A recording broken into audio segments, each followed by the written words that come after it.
आगामी लोकसभा चुनाव के लिए बने इंडिया गठबंधन की बैठक में कांग्रेस अध्यक्ष मल्लिकार्जुन खड़गे का नाम प्रधानमंत्री पद के उम्मीदवार के तौर पर रखा गया है। विपक्षी गठबंधन इंडिया के घटक दलों के प्रमुख नेताओं ने मंगलवार को बैठक की थी, जिसमें फैसला लिया गया था कि अगले लोकसभा चुनाव के लिए जनवरी 2024 के दूसरे सप्ताह तक सीट बंटवारे को अंतिम रूप दे दिया जाएगा और चुनाव में जीत के बाद यह फैसला होगा कि प्रधानमंत्री कौन बनेगा।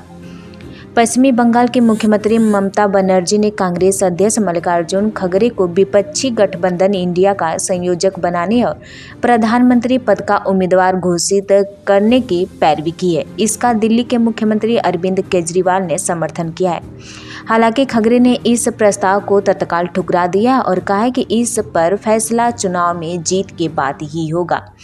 इस बीच बीएसपी के आकाश आनंद द्वारा सोशल मीडिया पर भी एक प्रतिक्रिया दी गई, जिसके बाद चर्चा में उन्होंने विपक्षी दलों के गठबंधन और बीजेपी पर निशाना साधते हुए लिखा, मीडिया की रिपोर्ट और पार्टी के कुछ साथियों से पता चला है कि कल इंडिया अलायंस की बैठक में कुछ लोग भाजपा से कम और बीएसपी से ज़्यादा डरते हैं। आकाश आनंद ने कहा, मैं साफ कह देता हूं कि भाजपा का खौफ दिखाकर वोट देने वाले गठबंधन की नफरत वाली राजनीति में बीएसपी विश्वास नहीं रखती, क्योंकि इस तरह का एक वक्त कांग्रेस का खौफ दिखाकर कुछ लोग सत्ता पर काबिज हुए थे और उनका खामियाजा आज पूरा देश भुगत रहा है।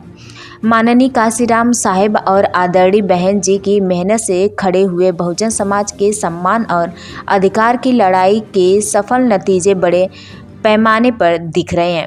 बीएसपी नेता ने आगे कहा कि दलित समाज की अनदेखी करने का दम आज किसी राजनीतिक दल में नहीं है। मैं ये भी साफ कर देता हूं कि बीएसपी दलित समाज के हित में और बाबा साहब के संविधान की रक्षा करने के लिए है।